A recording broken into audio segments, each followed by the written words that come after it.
It's football and other F words. I'm back in the saddle for all those that may have missed me. Probably not many of you, but I'm back. Been caught a fucking shark while I was gone. So we were supposed to leave the dock at 8 a.m., Mike. We ended up leaving at 8:30, which was a epidemic with this crew that is running the boat. And they were always late, a little hungover probably too. And so we're supposed to leave at 8:30.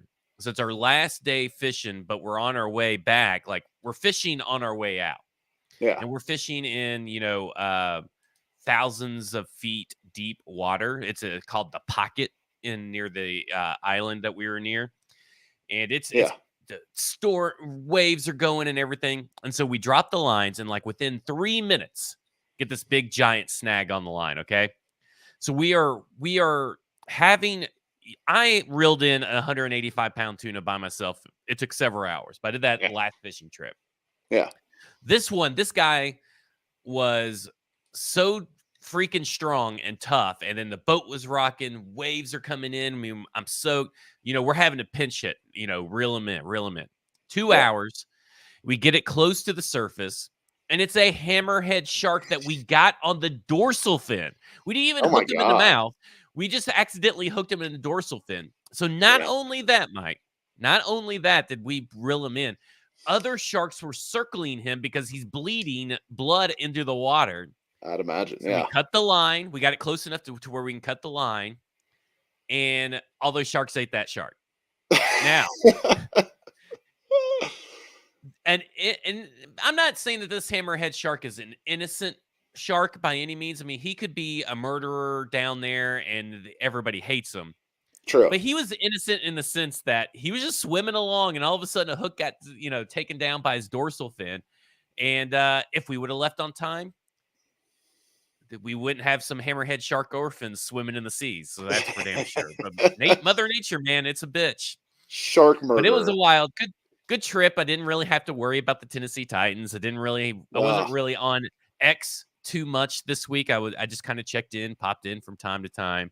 So it was a nice reprieve, a nice little vacation, much needed and deserved, in my own opinion.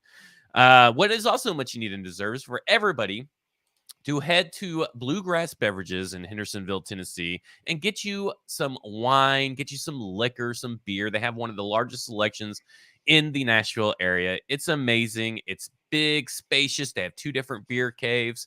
It is awesome. Go get you some cold beer, some wine, some liquor. Bluegrass Beverages in Hendersonville, Tennessee. This is their 50. They've been open for 50 fucking years, which is insane to think about in today's day and age.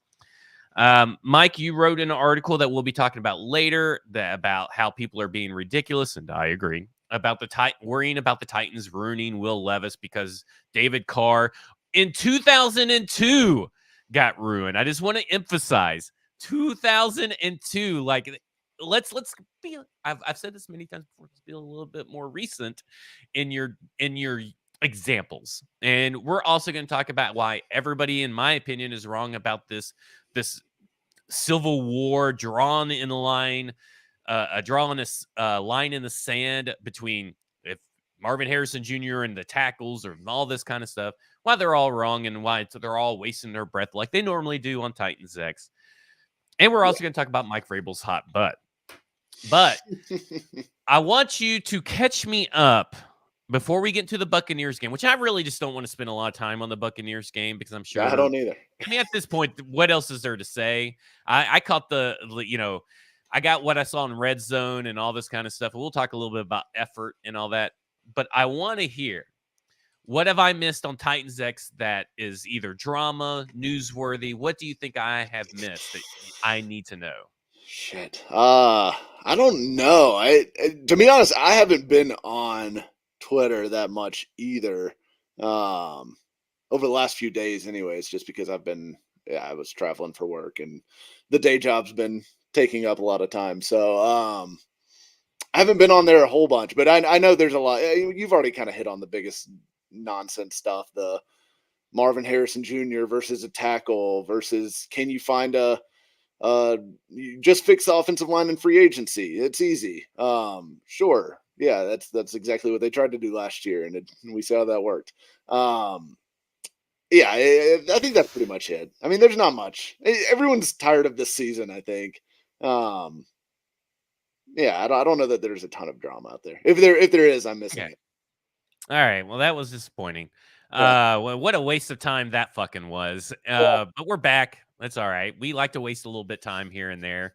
Um, Mike, the Titans dropped to the Buccaneers and I went and picked up Baker Mayfield in every fantasy league I could, that where I needed a quarterback. I drafted Mike Evans with the idea in mind that hey, he's going to play the Titans at some point during this season.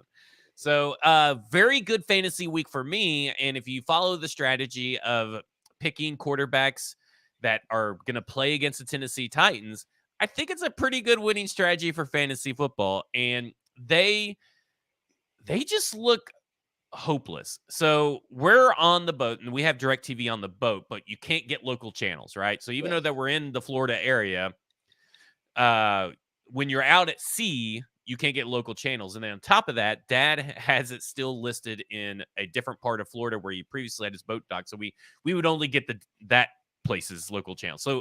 either or, we're not watching the game without being in the area. So on the boat ride back to Florida, we can only watch Red Zone.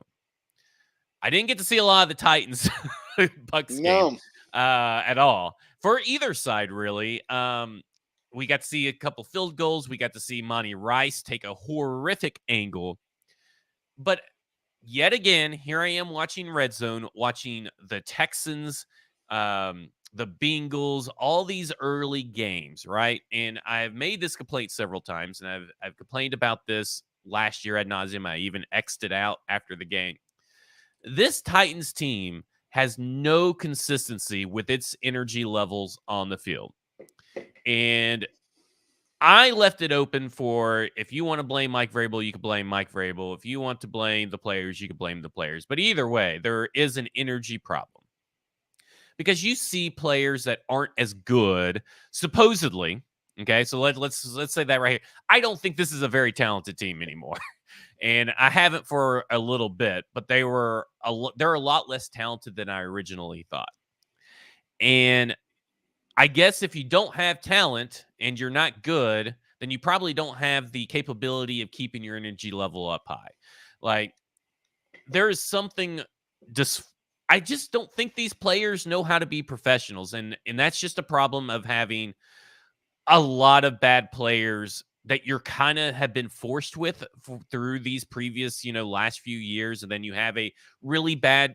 I don't think the Titans free agency class was really bad, but I think as a whole, you don't have a lot of players to choose from in this last free agency class with Rand Carthon. I thought they've done a good job with who they've gotten because Aziz Al Shair, Arden Key, those guys have energy, but then you go around and you look at other players and they just don't have it. And so I want to present something to you. Do you feel that there is a lack of effort slash energy? Because it kind of seems like the players do. Jeffrey Simmons has alluded to it. Derrick Henry has alluded to it now on this past Sunday. It just feels like there's a lot of effort and energy lacking on this team. I still think it's more of a talent issue than a energy issue. Overall, I think it's a bad roster. I was on this most of the offseason that I didn't think it was a good roster, and it's bad. It's just bad. There's so many players on this team that would be backups I anywhere think else it's in the even worse NFL than just what you about. thought, right? It I is mean, is that worse. safe It to is. say? I think it's Oh, worse it's than you definitely thought, worse. It's worse than what I thought because I which is like a still thousand times worse than what I thought. and because I still at least had hope that like Chig and like Traylon Burks and guys like that would take a step forward, even if they didn't take like the massive leaps that like everyone I think talked themselves into believing during the offseason. I thought they'd take steps forward and be productive players. They've been nothing, nothing. Those guys have been nothing for this football In team. fact, you could argue that Chig has hurt the team more than he has helped the team. 100%, 100%. Honestly, like I mean, you could get Wiley. I think you could get more out of Wiley if they'd given him his snaps at this point. So it's those are extremely disappointing, scenarios. But I think it's just more of a talent thing than an effort thing. I think guys are not probably everybody. Like there's probably some guys that are going through the motions. But I just think it's talent. They're out talented. These guys are not fast. Like I know it doesn't look like the Titans are playing fast, and that might be contributing to people perceiving that as a lack of effort. I think it's because these guys aren't fast. I think it's because Jack Gibbons is slow. I think it's because these guys are just not. They cannot run like other teams. Like you're playing against a team that's got like Devin White, right? For example, for the Bucks. Devin White's like a 4-4 guy. Like he's an extremely good athlete. That's why these guys that's why you go and draft good athletes and try to develop them and bring them along. The Titans have a bunch of guys who are tryhards historically and not great athletes. It's not an athletic football team. And it shows up every single week. And it's just, I mean, it's glaring to me when you watch the team play that they just aren't as fast as other teams. And yeah, they talked about it this offseason getting faster. They didn't do it. And I would argue that they kind of did in a sense that I think Arden Key is faster than what they were last year. I think with Bud Dupree and Weaver playing the majority of snaps. I think Bud's probably Okay, a come better on. athlete than Arden. I think he's a better athlete. Well, Than he never better really. I player. think. Yeah, I don't know, but Well, there's also you got to factor in the availability portion yeah, of I it. I mean, mean, then to me, yeah, like, okay, if even if Bud Dupree is athletic, you're only getting like 5 plays out of him every year for whatever reason here. yeah. I think that Dillard is faster than Daly, but it doesn't really fucking matter because he just sucks. SMB is faster than Roger McCreary on the outside, even though you have Roger McCreary on the inside, but SMB is definitely more athletic than McCreary is. Yeah. So you kind of saw that on full display this past weekend too. So you technically got faster there, but there was only so many ways you could get faster, and the guys that were supposed to get faster, to me, and I think Aziz Al-Shaair, I think you pretty much traded out the same kind of speed, like Aziz Al-Shaair, David Long, and Jack I Gibbons. Like think when Long. you take Aziz, I think Long go ahead. plays faster. I think he plays faster than Aziz does. Well, I think he's allowed to play faster when the defensive lines are creating. It makes life so much easier for you. And this defensive line has been an issue. I mean, run he played. fits. I mean, yeah. I mean, he played behind the same guys though, right? I mean, it is the same They were guys. better. Are they not better last year? They played Were they better not last better year than they last year? have this. Yeah, I I'll say think that matters. Tart has been good. He's been as good as he was last year. He's Been been all out for a right. few games. Yeah. Simmons has been a little disappointing in the run defense aspect, but I think Long's a better player than Alshire. I mean, point blank, I think they downgraded there. I think they downgraded a lot of places, frankly. And look, we can relitigate the offseason another time because at the end of the day, like I understood what they were trying to do. I don't think they were trying to keep this thing patched together enough that like they could make one more run at it with this core of Tannehill and Henry and whatever, and it didn't work. And that's I think that's pretty much chiseled in stone now. Like they've pivoted to the rebuild at this point, and they kind of halvesy did it this past offseason, and now they're going to have to fully do it because they don't have any other choices. Now, you said on last week's episode that you feel that if Levis shows you enough, you could almost get right back into the thick of things Yeah. next year. Do It you doesn't still have to be feel a that long way? rebuild. Yeah. Yeah. It doesn't have to be a long rebuild. I You're going didn't to know. change Sometimes over. you're very much a prisoner of every moment after these games. They really they really get to you sometimes. It's just it makes And me so I so didn't know if maybe angry to this watch game this team changed it. play. No, this team makes me so angry to watch them play on a weekly basis. But it is I still believe it could be a quick rebuild if Levis is Yeah. the guy, right? Like that's the key part of all of this is who is Will Levis? What is he? Is he a franchise quarterback? Is he where does he fall within that realm? That tiers of franchise quarterbacks. And I just think if he's good, then yeah, you can turn around and spend $100 million and some, what should be a pretty good draft pick at this point and get some more talent on board and reboot this thing in a hurry. I don't think it has to be a 5-year rebuild. I mean, there's no such thing as a 5-year rebuild in the NFL. It's all quick. because contracts are Well, short. speaking of rebuild, because like I said, I didn't really want to talk about the Bucks game anyway. Do you have any problem with Derrick Henry was he benched in the entire fourth quarter? I mean, I was a little into the win, so I wasn't really paying too Mhm. much attention, but it seemed like it was I Tajay Spears the whole time. Yeah, I don't think I noticed him out there Maybe in the benched fourth isn't the quarter. right term, but are you okay with him not getting Yeah, this? situationally, I mean, he had like 4 yards rushing or something like that. I mean, he Yeah, was it's like completely 2.2 yards stifled. per carry or something. They I got mean, absolutely he's not overwhelmed. doing much for you. I mean, like, I know No, everybody's gonna be like, "Well, he leads the NFL and he's number 2 in rushing yards." Yeah, a lot of good that's fucking do. He's only got 4 touchdowns this year so far. Being number 2, that's a volume stat. And guess who's getting probably some of the most carries in the NFL? Probably Derrick Henry, because other people are using multiple rotations at running backs. There's out of all the running backs in the league, there's only 28 with 100 carries, and I believe that at this point I'm just kind of like whatever. Thoughts on the video of Henry staring down Vrabel? Probably think nothing of it. I haven't seen it. I don't think. Have you seen I what haven't this is seen it either. referencing? Yeah, I yeah, I haven't seen haven't it. seen it. Um, I don't care if someone on the sideline is looking at someone walking by them or whatever, or looking at them while they're talking to each other. I don't know what the stare is or anything, but like I just Yeah. that's just more. If you want thoughts on stuff like that, you need to go to your armchair psychiatrist that think they are FBI profilers and stuff. Those accounts, they're everywhere. Don't think anything Micro-analyzing of it. body language and Yeah. trying to Yeah. manufacture controversy where there I mean, isn't any. at the end of the day, we know that Derrick Henry wants to be playing every snap, every down. Every player wants to, well, I would say every player, but not every player on this team probably wants to play every snap, every down. But Yeah, I Derrick don't Henry's think one of those Andre guys that Dillard does. really cares to play Yeah, that much. yeah, Um, yeah. no, Uh, no, So yeah, I don't. he's a competitor. Of course, he's going to want to play. Like, of course, he might be pissed off in the moment that he's not seeing the field. Whatever. Look. The dude ran for 24 yards in this game on 11 carries. You can't just continue to force feed him down 14 in the fourth quarter. When he's getting you nothing.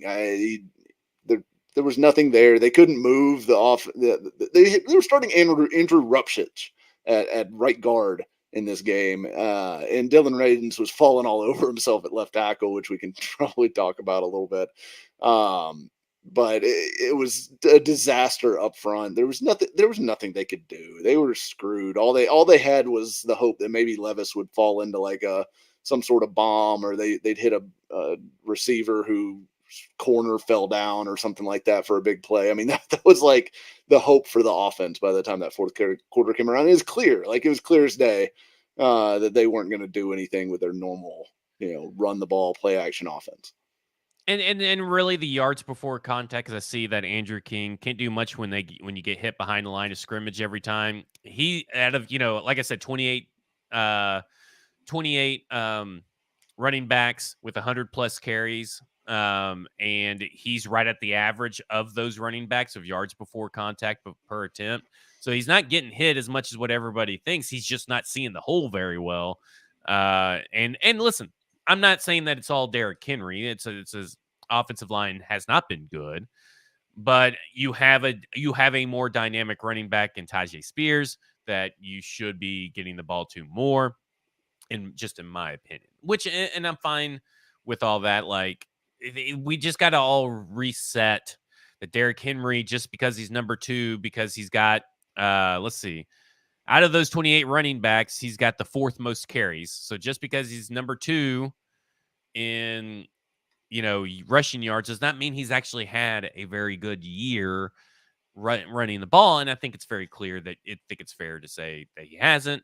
I do agree with Trace Wynn here. This offensive line did miss Daniel Brunskill, but Mm, they're maybe a missing little, all kinds of people.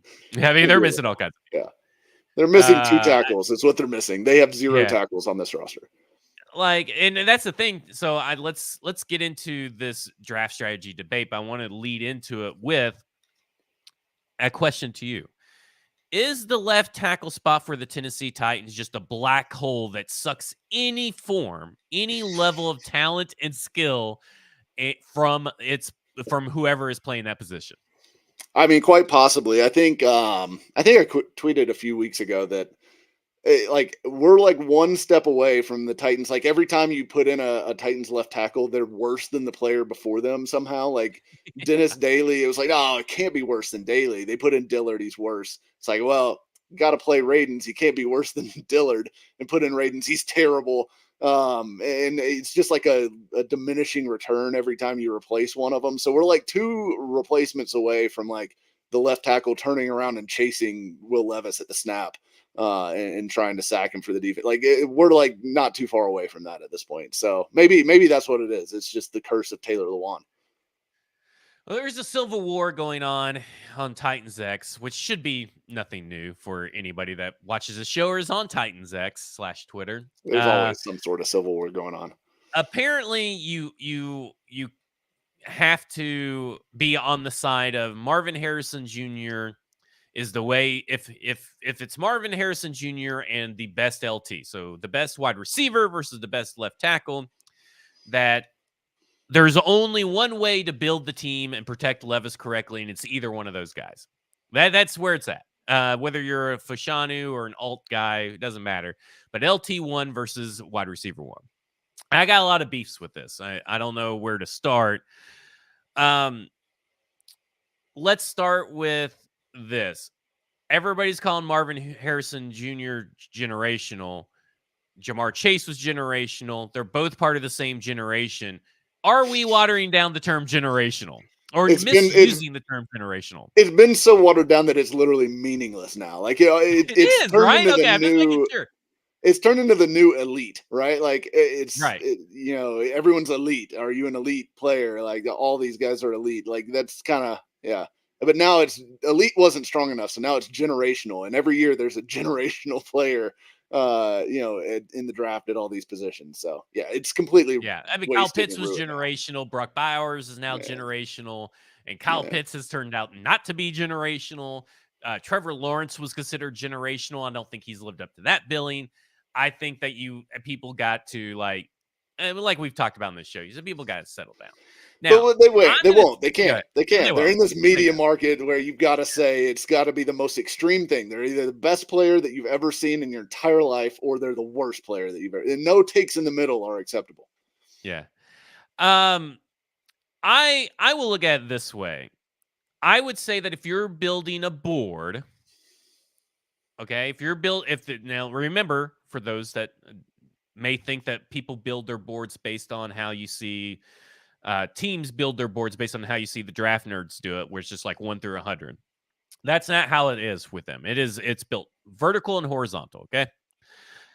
I think that Marvin Harrison Jr. is probably going to be everybody's number one prospect. Now, not everybody is going to be in a position, whoever's number one pick, to pass on a quarterback. But I would believe that Marvin Harrison Jr. is number one wide receiver. If it falls to the Titans pick, wherever they may pick, somehow, some mystical way, it's Marvin Harrison Jr. and it's the LT1. You have wide receiver 1 and LT1. I personally would go with Marvin Harrison Jr. However, I'm not going to be upset with either one of those picks because guess what? They both help in different ways.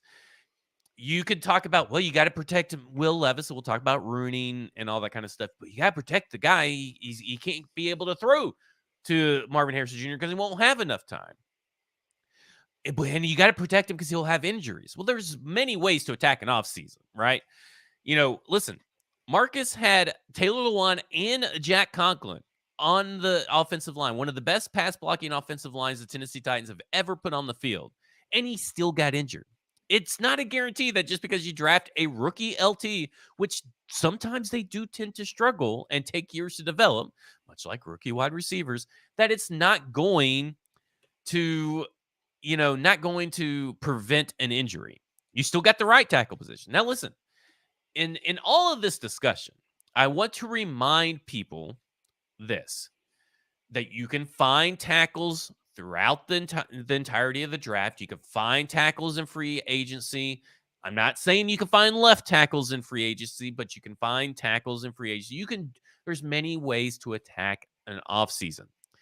It seems like people are like, it's round one is the only way the Tennessee Titans can protect Will Levis or make this team better. It's only round one.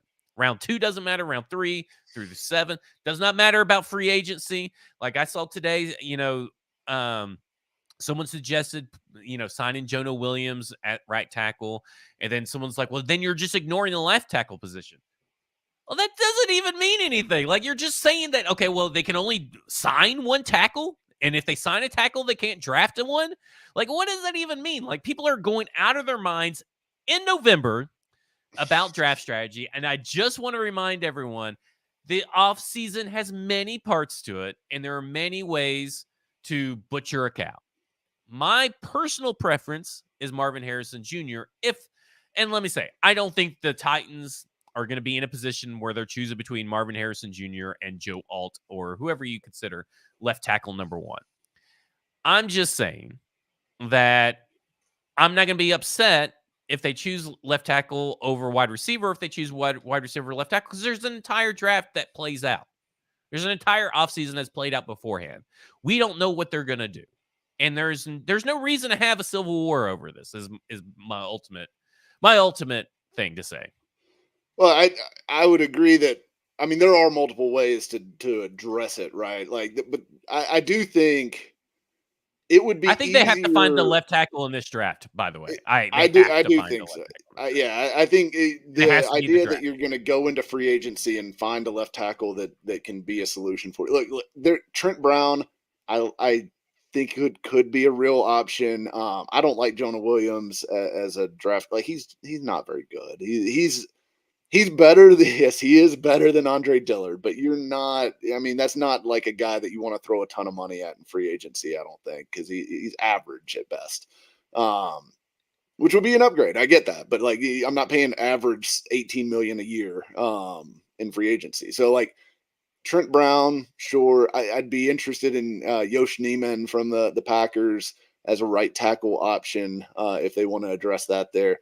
But there's other ways that you could do it, but it will be hard to find a good left tackle solution outside of, I mean, I think Alt or Fashanu are the guys that are going to be likely to plug and play like day one. Those guys can play left tackle for you and not be a total walking disaster, right? Because I think those, as good as Marvin Harrison is, and I do think he is, like, I mean, if you want to say generational or whatever, I don't think he's quite generational. I think he's among the 5 probably best wide receiver prospects that we've seen come out in the last 20 years. So whatever that is to you, I think he's a very, very, very, very good wide receiver prospect. However, I think Alt and Fashanu are up there among tackle prospects of the last 20 years as well. I think that's one thing that maybe people are sleeping on. Alt and Fashanu are great tackle prospects. They'd be way, way ahead of Paris Johnson last year, who was They'd like probably be ahead far of and Peter away. Skoronski too. Oh, for sure ahead of Peter Skoronski. They are both way better than any offensive lineman that was in last year's class. Hell, Fashanu would have been the first tackle off the board had he come out last year. I mean, that was virtually carved in stone by the time last season was coming to a close. It was a shock that he went back to Penn State, to be honest. So I think people are sleeping on how good of a prospect both of those guys are. Now, who's got the bigger impact over the course of their career? You know, Joe Alt or Fashanu or Marvin Harrison Jr. I don't know. You could make an argument for Marvin Harrison Jr. I'm not even saying I'd take Alt or Fashanu over Harrison. Like, I might take Harrison. I probably would. He's probably going to be the highest graded player on my board, most likely, just based on what I've seen from all these guys so far. So yeah, I might just take him, but I'm also saying that if you take him, recognize that your tackle position still going to be a problem next year, because even if you grab, it's a good tackle class. Even beyond those first 2 guys, there's several others that are interesting prospects. And generally, I think there's probably like 6 or 7 guys that are mostly considered top 50-ish prospects. So you could grab one maybe at the top of round 2, who you could start, but the odds that he's going to be an above average starter when he walks in the door, pretty low. That's just the way offensive line play. Like, even Skoronski's struggling, right? Like he's having some hiccups. He's fine. He's about an average starting left guard, which is great for a rookie in the first half of his first season. But it's you're gonna get some growing pains at that position, and you're gonna get a lot more from a guy in the second round than you do in the top 10. And also, I think Yeah, there's no way that they're going to be you're going to have a top 3 pick to take Marvin Harrison Jr. Because the best case scenario yeah. is the 2 quarterbacks go 1-2, and then you're at 3 and you get him. But he's not falling past 3. I'll like eat my hat live on this show if he falls further than the 3rd pick. All right.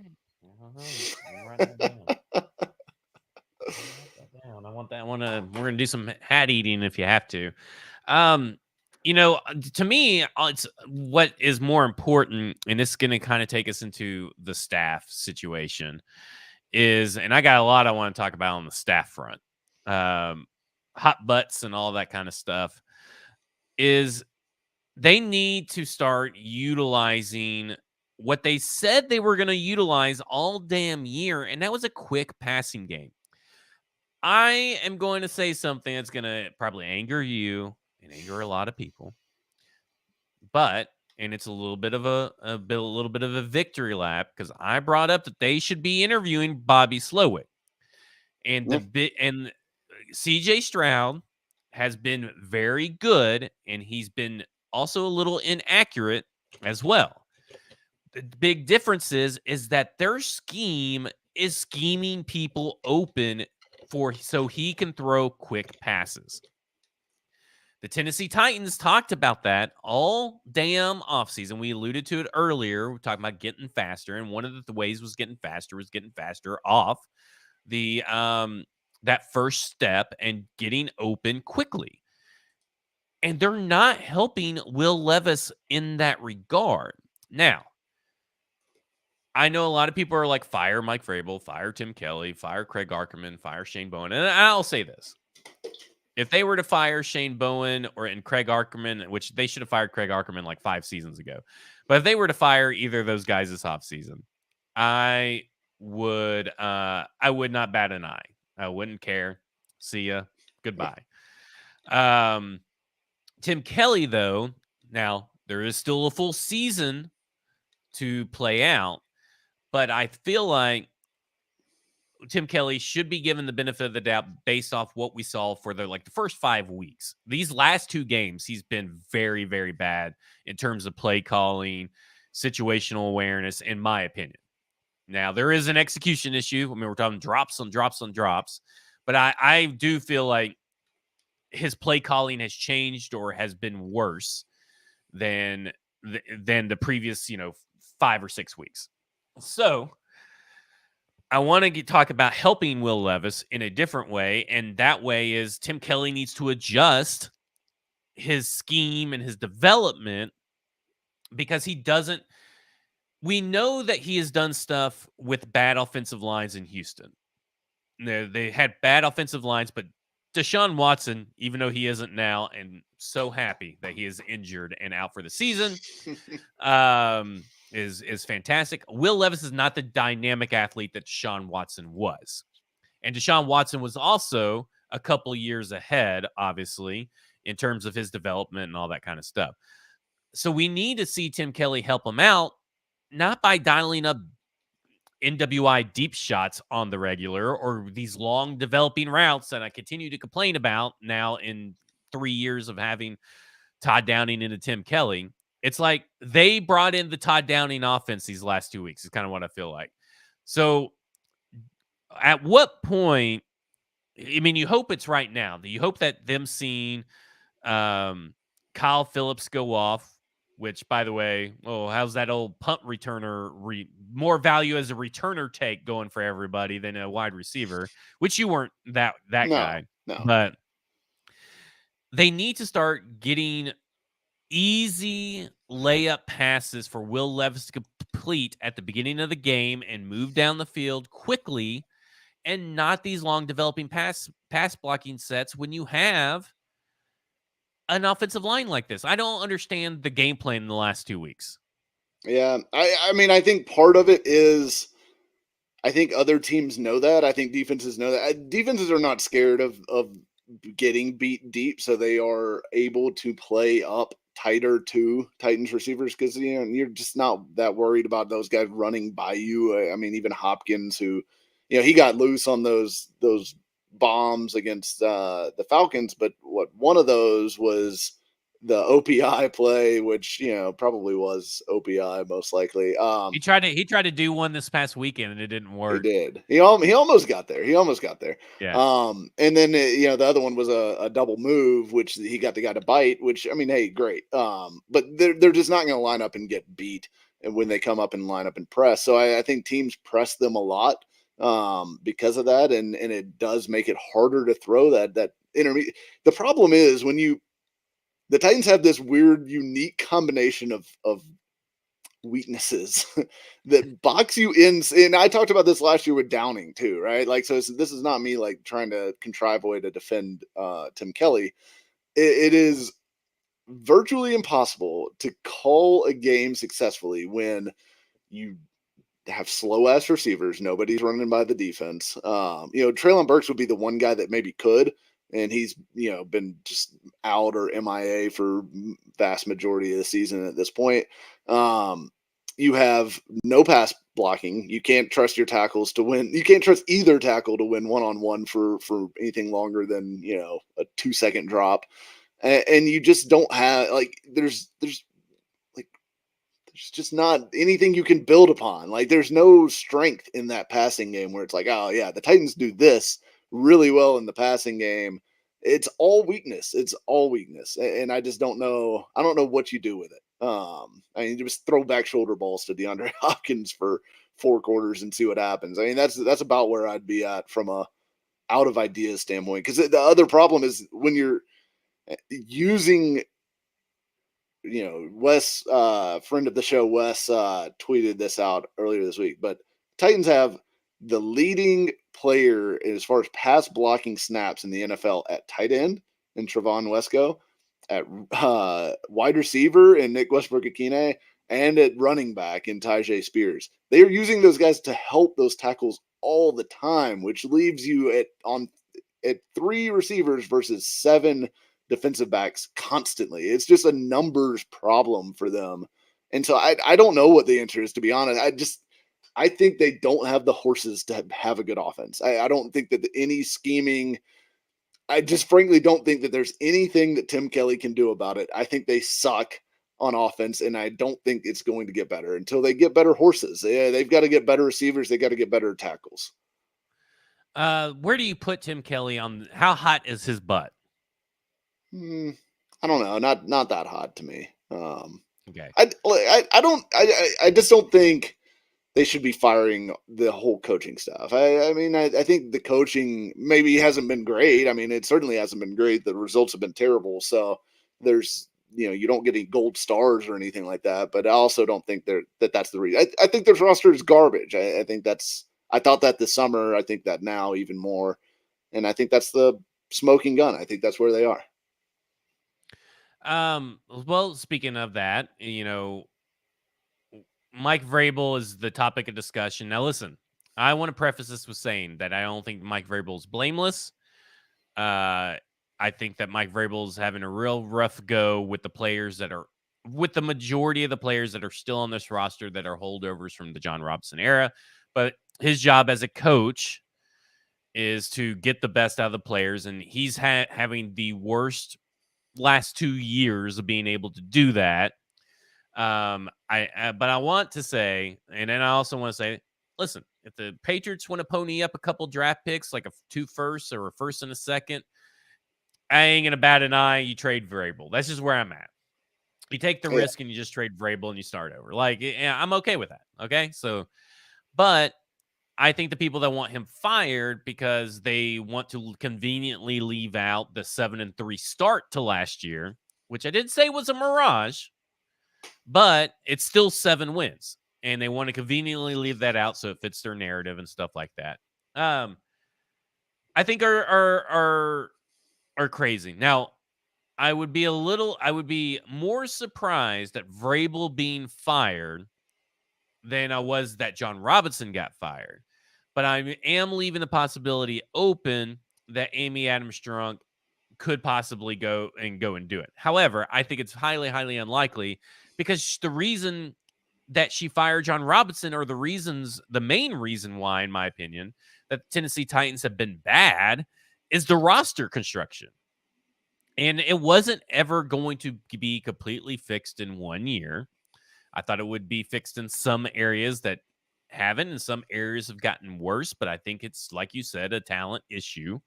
And there's only so many ways you could spend a limited amount of resources in trying to fix it in 1 year with as much as they did. And listen, again, they expected John Robinson draft picks to take a big leap that they didn't. Traylon Burks, Chico Conquo, they didn't. They were aggressive in going to get DeAndre Hopkins. They were aggressive in free agency as much as you really want them to be. And it didn't work out. That's life as a general manager in free agency. So it's odd to me that everybody's like, well, Vrabel is the defensive head coach. Why is this defense so bad? But I also remember when he got hired, the defenses in Houston were not very good. So I am wanting to point out to everybody that I don't think he's a defensive head coach. Yes, he has a background as a defensive coordinator. I think he's a CEO head coach.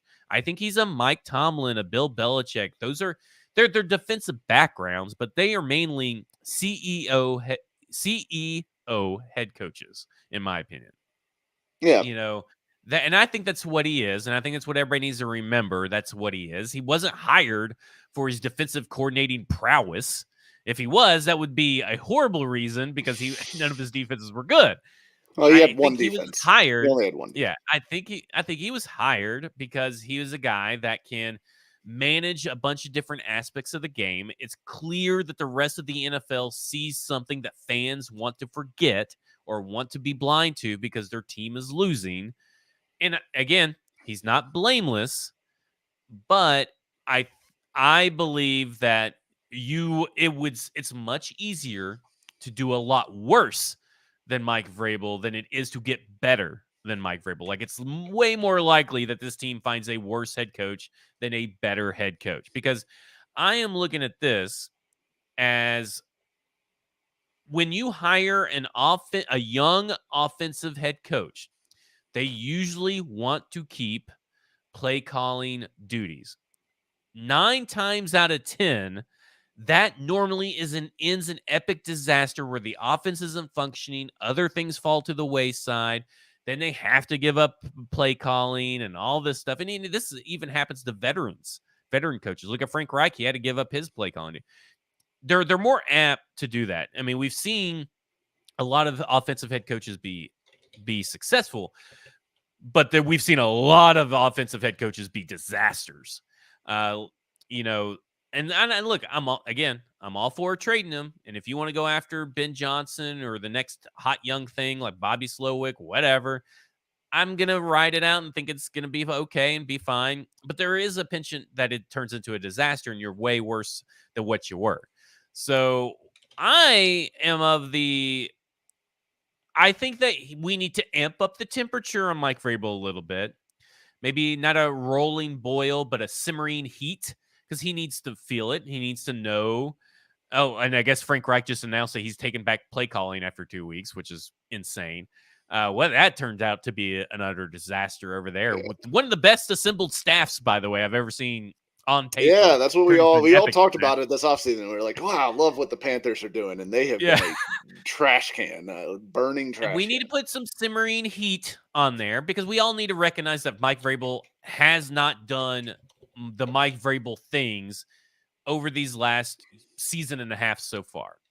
But we also know what Mike Vrabel can do. This idea that Mike Vrabel's first 3 or 4 years of service was a fluke is asinine. It's ridiculous. It's utterly unhinged from reality to say that Mike Vrabel is not who he was. He hasn't lost anything. He just got saddled with a bunch of shitty-ass players that, frankly, probably are tired of being told to do their job.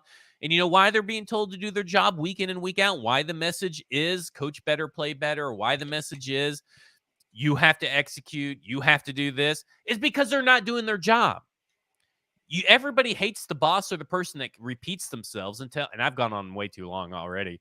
But everybody hates the boss that keeps harping on the same things over and over. Well, let me tell you something. A boss wouldn't have to harp on the same things over and over if everybody was doing their fucking job. And at Yeah. this point, I think it's safe to say that this team is untalented. And they tried their best, him and Carthon, to fill it with talent this year. It didn't work because not only are they untalented, but they just don't fucking care. Yeah, and I agree with you that they are more likely to find a worse coach than Vrabel if they fire Vrabel. Because look, Ben Johnson is the hot name right now and everything, and rightfully so. Like he's done a phenomenal job with the Lions, all that stuff. He checks all the boxes. He's young. He's an offensive coach. He's taken a team with like what most people consider a mediocre-ish quarterback and turn them into a really good offense, and they're winning, all that stuff. Great. Love Ben Johnson on paper. Like that was Adam Gase, 10 years ago. It's not a guarantee that it's going to turn into blooming success at the head coach level, because it doesn't always happen that way. And you can point and listen, I love fucking Mike McDaniel. I think he's hilarious and everything. But that team doesn't have a winning record. It hasn't won against a team with a winning record in since he's been coach or something like that. It was some crazy stat. So yeah, the offense looks great, but they're not winning games that matter. I mean, And they're he's winning. They're 15 and beating 11. up on the shitty. Yeah, 15-11 with come on. Tyreek Hill and Jalen Waddle, and this wildly talented Dolphins team. Remember when right? Arthur Smith left and everybody there were some people that wanted Vrabel fired, and hire Arthur Smith as head coach, and Exactly. everybody in Atlanta wants him gone. Everybody wants Frank Reich gone. Everybody wants. What There's about people after these last 2 weeks that want Doug Peterson gone, and their team is 6-3. And what about Sean McVay, right? Like Sean McVay is currently also 3-6. Last year he was, I believe, 5-11. So he's got a worse record than Vrabel over the last season and a half. And the same issues, right? They've run into the same issues with their offensive line. Exactly. And they have the same issues with their offensive line. They are talentless roster. Like they've got aging players who can't stay healthy. Stafford, Cup now at this point. They don't have any talent. They don't have the horses. And if Sean McVay was fired tomorrow, Titans fans would be crawling all over themselves to say, go get Sean McVay. And look, I get it. He won a Super Bowl. That makes him a little bit different than Vrabel. I get that. But it's the same problem. It's the same issue. It's that he has gotten to the point with that roster that all the chickens came home to roost, from trading for Jalen Ramsey, trading for Whitworth, trading for Stafford, all these guys that they brought in over the years to stockpile that Super Bowl team. The chickens came home to roost, and that roster sucks now. Everybody knew it was coming, and here he is. He can't win with it because coaches are not freaking miracle workers, right? Like that's why I think Mike Tomlin might be the most impressive coach right now going to me, because he may, like, the fact that team is 6-3, that team sucks too, to be honest with you. They don't have talent. They've got more talent than the Titans. There's zero doubt about that, right? But they don't have a very talented team, but he is somehow putting it all together. But there's even the good coaches have down years when they don't have the roster. Andy Reid got fired from Philadelphia. He went 4-12. They shit canned his ass because I think he went 8-8 the season before. Not that different from what's happening with Vrabel right now, right? And Andy Reid has only gone on to win 2 Super Bowls and make the Chiefs a perennial, Super Bowl contender at his next stop. Because guess what? He wasn't a bad coach. He had bad rosters, right? Like that'll happen. Bill Belichick, I guess what, is not a bad coach. He has a bad fucking roster. Now, he put together that roster, and he deserves blame for that, but he's not a bad football coach all of a sudden. He didn't become bad after winning 6 Super Bowls overnight, right? Like you could point to the nepotism thing and all that. Like I get can that. I point out something about Andy Reid real quick while we're on that topic? General manager at the time was still Howie Roseman, right? He came in and took over a team, and then they went 10-6, 8-8, 4-12. And I remember people hating Howie Roseman and wanting to fire him. And now all of a sudden, people think he's the best fucking best fucking GM ever, and he wins every trade, and everything he does is gold. And maybe that's true. But could you imagine Howie Roseman and Andy Reid together if Howie Roseman hadn't, pushed him out of Philadelphia? I mean, you could be talking about a team that would have been way better than what they are. Yeah. So I'm with you. Like this Mike Vrabel Rand Carthon thing has started. There's rumors of a rocky relationship, but listen, sometimes marriages and relationships start out a little rocky. Me and my wife, we had the worst first fucking date you could ever imagine. And guess what? We're married now. And like it was all right. It took a couple of months for us to work through. Well, we didn't really talk after that shitty first date for a while. And then she contacted me back. But that's sometimes relationships start off bad, but they end up being really good for everybody. And I kind of feel like Mike Vrabel is getting I feel like it's easy to shit on Mike Vrabel because he does make it easy for you to shit Oh on yeah. him. Yeah. Like he's such a that's they sh- if it I think people would be less mad at Mike Vrabel if he didn't do pressers. Like if pressers were not a thing, I think people would be less likely to be mad at Mike Vrabel. One. Maybe the Titans, that's the reason why they moved him to TennesseeTitans.com and not to YouTube or anything to like the next day. But I kind of feel like Well, he just doesn't do himself it, any it, any help. and listen, Josh Pate, who, I think does a phenomenal job. If you guys don't listen to the Late Kick podcast that he does for 24/7 Sports, it's fantastic. It's great college football content.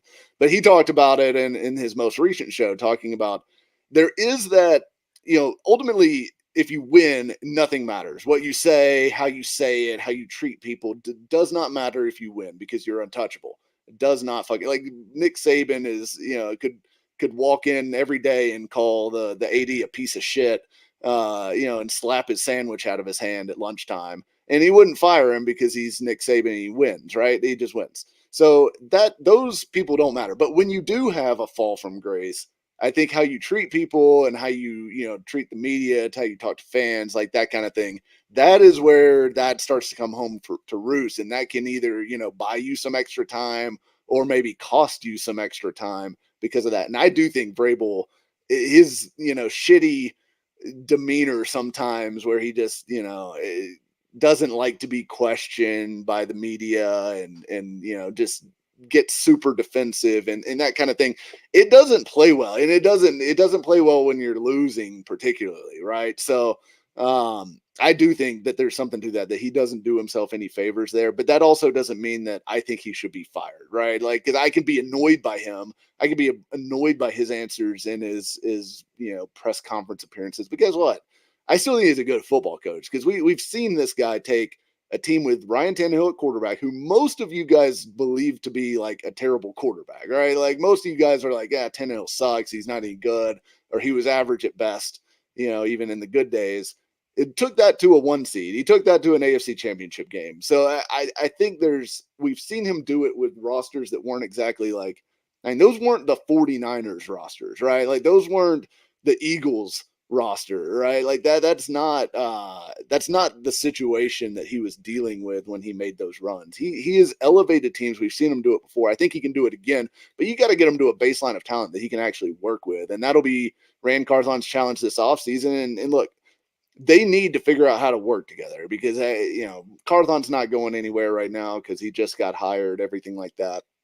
And they had a baby together. Will Levis is the baby, and they've got to stick it out for the baby and see what happens here, because those two, they are married now at this point, like you said, and it's, I think they've got to figure out how to make it work together, because Vrabel's too good a coach to shit can him for sure. I mean, trade him to New England, maybe, like at least you'd be getting something back for him, but I think you still probably end up with a worse coach than the one that you'd be sending away. And there'd be a reason, right, that like Robert Kraft would want to give up draft capital for Vrabel. When Mike Vrabel first got hired, I like to tell this story. Me and Graver got into an argument with Robbie Stanley and Steve Lehman, who are both guys who cover the team, who I both like. I mean, I know Robbie, but I don't know Steve. But he's kind of like milk toast or whatever. And they said that how you respond to the media is pretty indicative of, your success. And then of course Mike Vrabel went off to do all this stuff, take him to the championship game and all this kind of stuff. And so like Logan goes, why do people care? How he responds to the media has zero impact on the performance on the field. Agree. And agree. Marcus Hall says, no offense, but some of those questions they ask are dumb. And if you're a fan of the show, Marcus, which I assume you are, you would know that I routinely hate the fucking questions that they ask. So I agree with you as well. But at the end of the day, none of this has anything to do with the on-field performance, but it does not help the perception that is put off to people. Like you said, winning cures everything. I want to throw something out there to you, Mike. And you don't know that I'm going to ask you this. I haven't seen anybody say it. Okay. Right. So this may be a first. As far, and of course, I have been gone for a week and a half. So if it was said during this last week and a half, does not count. All right. All right. But why not bring in, as offensive consultant or maybe some fancy title, Josh McDaniels? I mean, I'm not opposed to it. I mean, he's been a good coordinator before. And look, honestly, that sounds like something Vrabel would do, right? Like he's kind of brought guys in before that he knows, and he puts them in a parking lot. Obviously, the Jim Schwartz he kind of had in this senior defensive assistant role. That it was clearly been very beneficial to Shane Bowen. And I think you could put McDaniels into that same spot. And look, like I think McDaniels is an asshole. I think he's a terrible head coach, but you're not asking him to be a head coach. You're asking him to give you some offensive ideas to help your quarterbacks, that kind of thing. I still think he can do that. And he doesn't have to deal with the players technically. No, How many times did we see Jim Schwartz out on the practice field? I feel like nobody ever saw him on the practice field. Am I mistaken in that? Maybe like he was 2 or 3 he was times. out there, but he wasn't like dealing with a position group. He wasn't super hands on. So I mean, I wouldn't be opposed to it. I'm all for getting as many and McDaniels has been around the block a million times now, right? Like he knows the NFL, forwards and backwards. I think he's a smart guy. I really do. I don't think there's plenty of PF Chang's around. He loves right? PF Chang's. There's plenty true. of PF Chang's. True. Yeah. Lousy with PF Chang's over there. Yeah. I just thought, I was like, I'm not I don't know if opposed to it. anybody really said that, but I mean, like like you said, he's not there to be head coach. He's not there to really truly interact with all the players top down and hold meetings and all that. He's there to be a senior offensive assistant or coordinator or whatever you want to, label you want to slap on him, and bring some ideas and scout some other teams and do whatever it is that Jim Schwartz did. Do it for the offense. Like, I don't know, just kind of seems like that could be out there. I kind of feel like I got this feeling that if maybe the offense struggles another week in a row, that you could be seeing, something with Josh McDaniels, and something like that. Just it's not to coordinate, it's not to take over the team or anything. It's to bring in another person that has loads of experience in the NFL. And this offense clearly needs some help. And I thought that maybe, just maybe, we could bring in, maybe that's another way to help, change the scheme and all this kind of stuff. And maybe, just maybe, things, switch around a little bit differently for all that. And a couple people have brought this up in the chat. There is no evidence that he's a great play caller without Brady. But look, I think his experience with Brady is valuable for a guy like Will Levis. I mean, like, is it not helpful that a guy, I mean, obviously Levis idolized Brady, like that's his guy, right? And for the guy who coached Brady for most of his career, to come in and be able to lend you some of the stuff, like here's how Tom would have done it, or he knows that guy well, right? Like even just being able to bring that kind of experience, recommendations, and we're not asking him to call the offense. We're not saying like plug him in at offensive coordinator and kick Tim Kelly. I got some. I mean, like, okay, so passing offense in 2020 with Cam Newton, they were like 30th and 31st. Okay, not good. That's in yards than points. Okay, yards and touchdowns passing offense. Okay, in 2021 they were 14th and 15th in yards and touchdowns and passing. 11th and 9th with Las Vegas last year in yards and touchdown in terms of passing. So I mean, I'll look up their EPA and stuff, but this just goes to the point that, yeah, I mean, has he been like some elite person or anything like that? No. But has he been good? Yeah, he's been better than the Titans for the most part. If you really want to talk about it. Um, that, and to me, like if you go back to And 2021, listen, yeah, right? 2021, he made Mac Jones look good. We all thought Mac Jones was going to be good for a season, right? Because he played under Josh McDaniels, and they, I mean, they were the sixth ranked scoring offense that season with Mac Jones as a rookie. And everyone was sitting there going, "Oh my gosh, I can't believe that the Patriots, got Mac Jones at 15, and now they're about to, kick Mac Jones to the curb Yep, this top 10 in offseason." EPA, right? So top 10 in EPA per play. I mean, And the here were Titans would his kill for top 10 in EPA per play here right now, here especially in were a down their year. and here were their leading receivers that year, by the way, too. Jacoby Myers, Kendrick Bourne, Hunter Henry, Nelson Aguilar, Brandon Bolden. I mean, come on, like it's not like he was dealing with a stacked deck or anything. Like I think McDaniels deserves some respect as an offensive mind, and yeah, I think he makes perfect sense as an addition to this coaching staff. And yeah, I'd be all for it, to be honest. And I hate McDaniels, and we made fun of him on this podcast Yeah, for a yeah. decade. He's a terrible head coach. He should never be a head Yeah, coach. no, Like never, there's no never, doubt ever about it. He leave should him in charge. never, ever be a head coach, and that's okay. There are good coaches that just cannot be a head coach, and he is one of them. It's very clear. Success total offense EPA per play in 2021, Mac Jones rookie year. They were 10th in EPA per play, 4th in success rate. Drop back in EPA per play, they were 11th. Drop back success rate, they were 5th. 5th. And by the way, This they is with a finished. rookie Mac Jones and all those people you just said. And by the way, they finished 12th in scoring offense last year with the Raiders with Derek Carr and I know. the group that he had out there. So yeah, I think he's a good offensive mind still. I think there's enough evidence for that. That could bring value to a team on the Yeah, cheap, and you don't. It's not like you're asking him to do anything. And sure, if you want to fire Tim Kelly, you fire Tim Kelly. But the more help that this team has to try and get something out of this team, because I mean, Josh McDaniels, Tim Kelly, they share same verbiage, almost same kind of scheming or scheme that they come from. I mean, Bill O'Brien, Josh McDaniels, kind of the same background and everything. So, I mean, there's a lot of overlap there that can help. So, just something I wanted to throw out there. I wrote it down. Just wanted to throw it yeah. out there. Just wanted, I I wanted think to that's see if you a thought I was crazy or not. no. I actually think you're onto something there. All right. All right.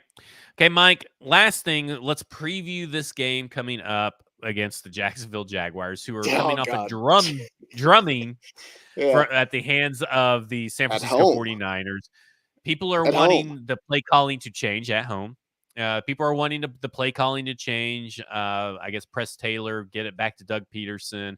Their offensive line isn't very good. It was getting eaten alive. Um, Trevor Lawrence couldn't do much. It just was a really, really bad game.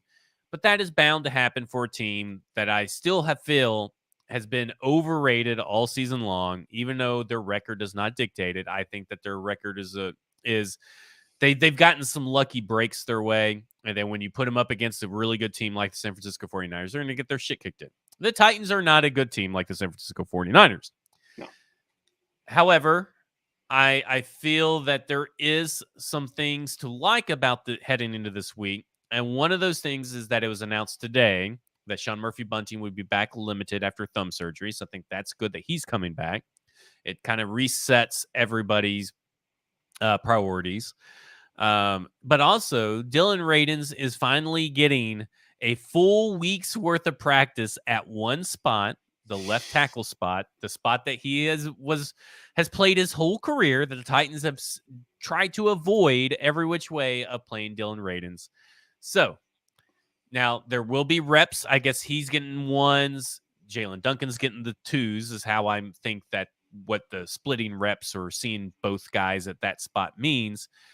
How confident are you that Dylan Radins getting a week at the left tackle spot is going to look better than anything we've seen so far at the left tackle spot dating back to Dennis Staley.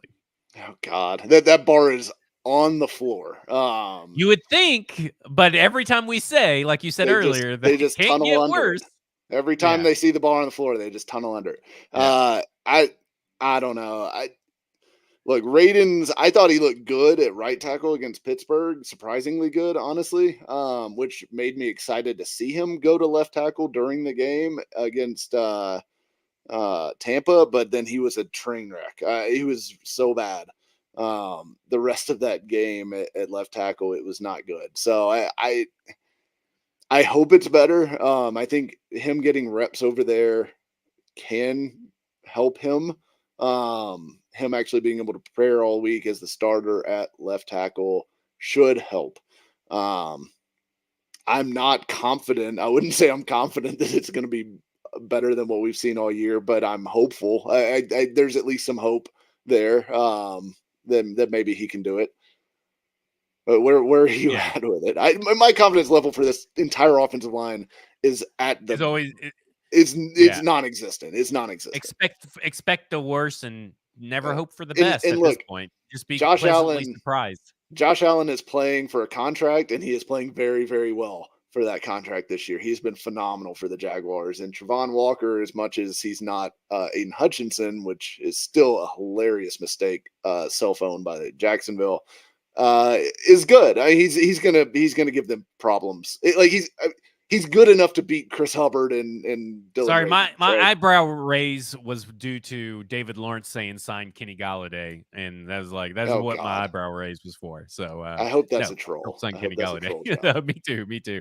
Um, the yeah, I want to say that it was the Dallas Cowboys. It wasn't Dallas Cowboys game that he got injured. It was the Chargers game, right? Was that the Chargers game that he got injured? Who? Radens? Yeah, last Yeah, year. Chargers. He was looking really good, and I Yeah, think he had a full week of practice for that, if I'm he not did. mistaken. He So did. my He hope did. is that the full week of practice it helps benefit someone like Dylan Radens more because he is, I guess, I know that he got knocked for passion earlier or effort, energy, whatever you want to call it, however you want to label it. It didn't seem like he had a fire in his belly, as PK would like to put it. So I'm hoping that he does at least have more of a fire than Andre Dillard. I'm cautiously optimistic, but that's like I think it's like 5% chance it looks better than than um than Andre Dillard because I think at the end of the day it may just look more of the same. To me, it's going to be all about attacking the other parts of the Jacksonville Jaguars defense that's not good through quick passes. I think they just have to do quick passes, and I don't know how they're gonna handle this team as far as on defense. You know, Calvin Ridley, Evan Ingram, Christian Kirk. They have players that can neutralize those guys, but those players, again, for whatever reason, on defense, tend to be inconsistent. And this is, I'm hoping that this is going to be we're talking about inconsistency, right? So at some points the defense is consistent. So hopefully this is that game where everything clicks for the defense and may not click for the offense, but at least it clicks for the defense.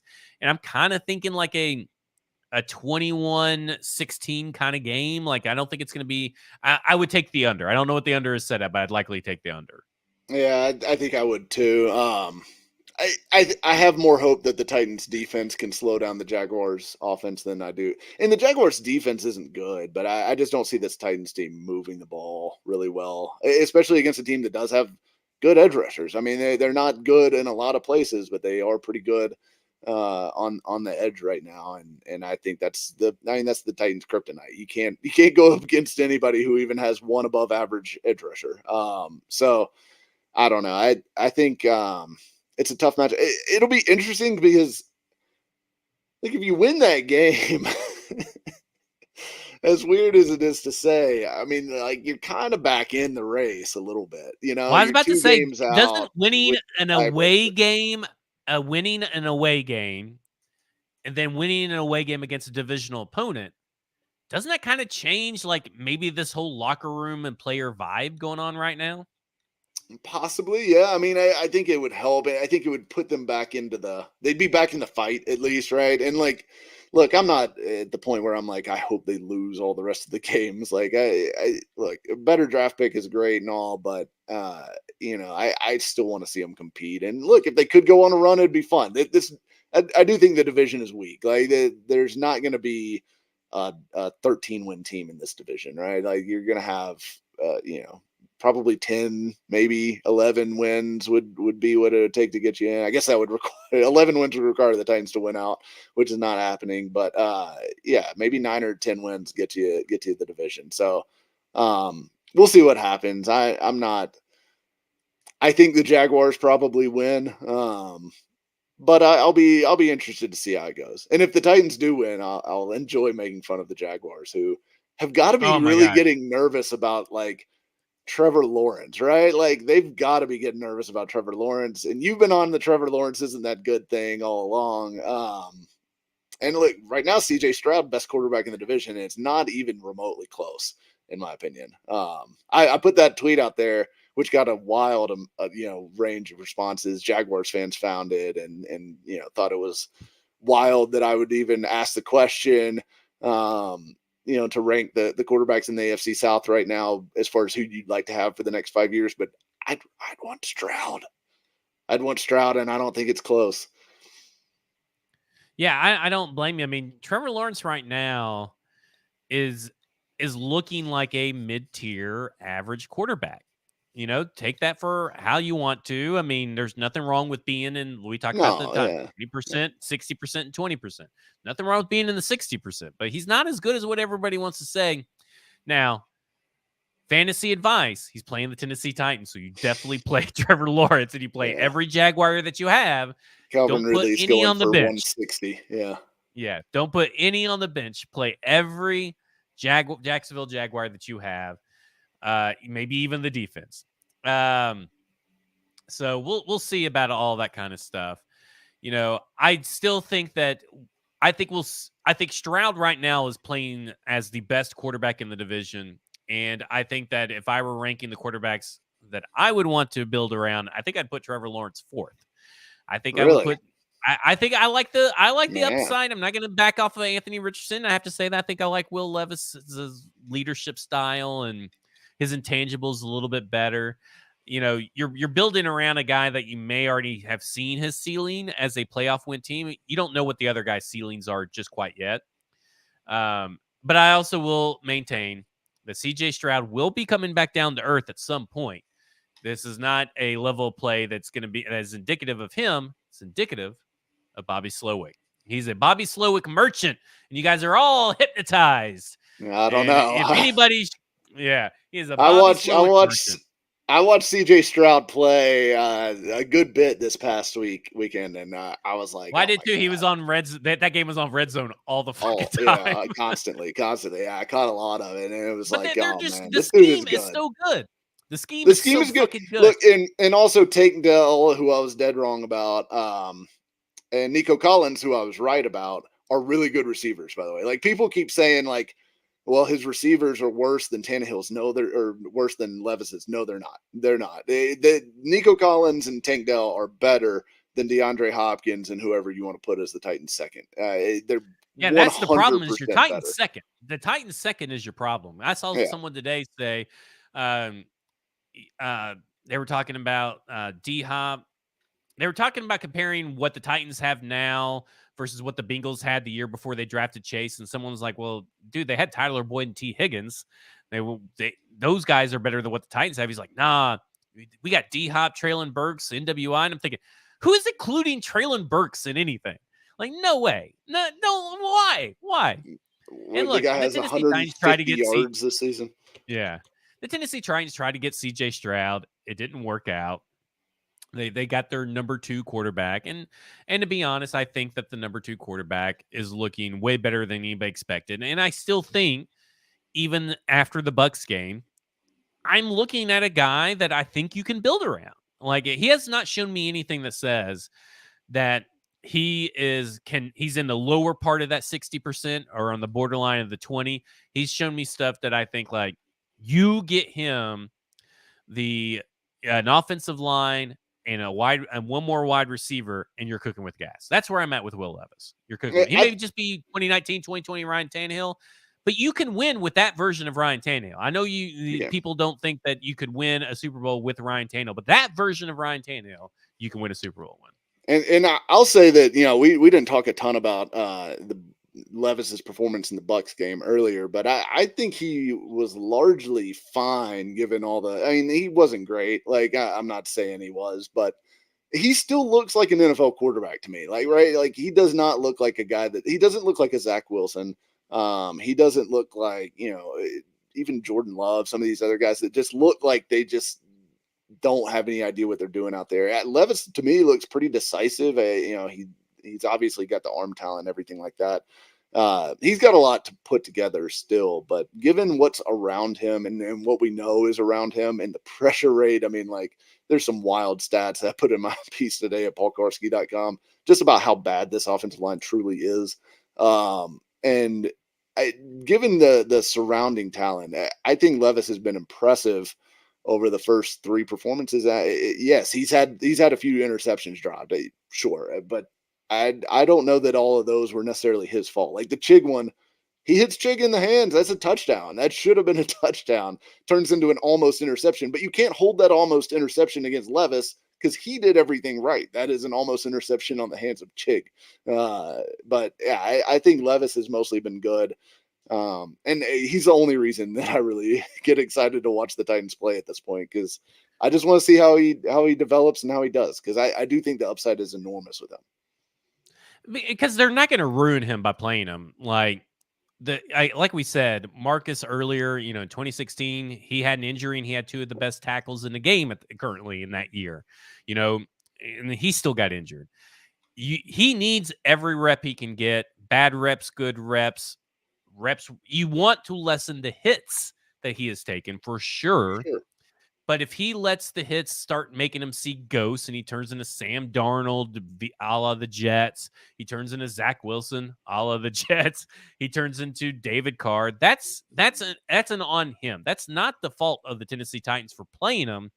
That's on him. He would never work out. Like at that point, right, you just have to assume that he's not going to work out. That's exactly my point in this whole thing, is that I think it's far more likely that Mariota, Locker, all these guys that people want to bring up because they've been scarred by bad quarterbacks, they weren't ruined. Like they just were bad quarterbacks. Like that's more likely the case than it is that they were ruined. Because if you look at guys like Joe Burrow, Justin Herbert, Jared Goff, all these guys, terrible protection the rookie year. Even Tom Brady, like his first season as a starter, and went on to win the Super Bowl that year, but terrible protection. He got sacked 41 times, 9% sack rate, one of the highest in the league, like 50% highest than his next highest season over the rest of his career.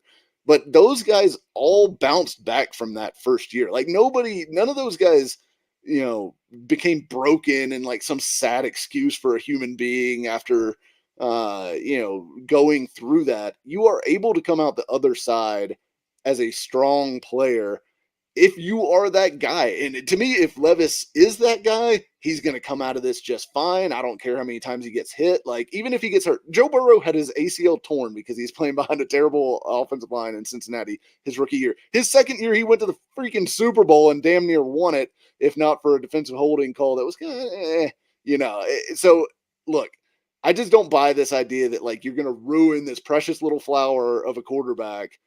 Levis, to me, and I mentioned this on Buck's show this afternoon, he came out in the draft. Everyone said this guy's confident, borderline cocky, like arrogant, all this stuff. That's the perfect personality to go through this, right? Like this maybe humbles him a little bit, brings him back down to earth. I don't think it's going to scare him. I don't think that's in his personality, that Levis is going to wilt like a flower and suddenly be seeing ghosts and be scared in the pocket. I just don't think that is who he is as a person.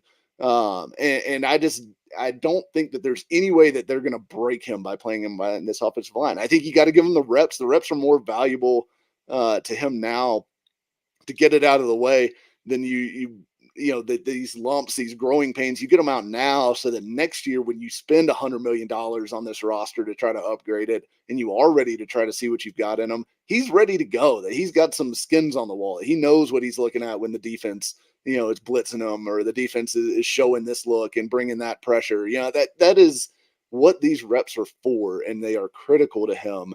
And a few more hits than your average quarterback is not going to change the trajectory of his career. Get out of here with the David Carr stuff. Go read the piece. I broke it all down in there, but it's nonsense. David Carr was going to suck no matter who he was playing behind his rookie year. He just was. All right. That's do it for us. Tell them where they can read the piece you just referenced, Mike. PaulKuharsky.com. It is up there right now. Go read it. Check it out. I think it's well worth reading, just to see. The evidence is clear. The evidence is clear. I'm very worked up about it. Well, there's someone that replied on your X about it, and their name was Top Titans Fan. And then you asked him, "Did you even read the article?" And they said something. And I go, "Do you?" And he goes, "Well, I don't. It's behind the paywall." And I'm thinking, how are you the Top Titans fan, and you can even have the paywall to read Mike's stuff? So you're not the Top Titans fan. You need to change your handle, whoever your name is. The number of people commenting on that article or below that article about David Carr and stuff like that. I'm like, did you read the piece? I've replied to 5 people. Did you read the piece? And it's all no. And it's well, maybe you should go read the piece because I talk about that in there. Yeah. Oh man. StackingInbox.com at FWordsPod on X is where you can find my stuff. You can follow him on X, Mike Herndon, at Mike Herndon NFL. Second Inbox has been a little slow, but we'll be picking it up over the last few weeks. Thanks to Trey and Stoney, who kind of pitched in throughout the week and put out some good stuff. So hopefully you all went and read that. It only costs you $10 a month, I think, between me and PaulKuharsky.com. That's pretty good for some of the best Titans content and most diverse collection of Titans content that comes out almost every day. You get articles almost every day from both of our sites. So I definitely think that is worth it, unless you're the Top Titans, unless you don't want to be the Top Titans fan, and you just want to be a fucking liar running around telling everybody you're the Top Titans fan. And you know who's not a liar? And the top liquor store in Hendersonville, Tennessee, the Bluegrass Beverages, over at 555 North Main Street in Hendersonville, Tennessee. Over 50 years of liquor excellence. They have been around. They know. They got your grandfather drunk, your father drunk, and they want to get you drunk too. Head over to Bluegrass Beverages, Hendersonville, Tennessee, and celebrate with them by getting some beer, liquor, and wine, and mixers and seltzers. They got all kinds of stuff over there. So head over there to Bluegrass Beverages. I'm Zach Lyons. He's Mike Herndon. This has been Football and Other F Words, and you have just been effed.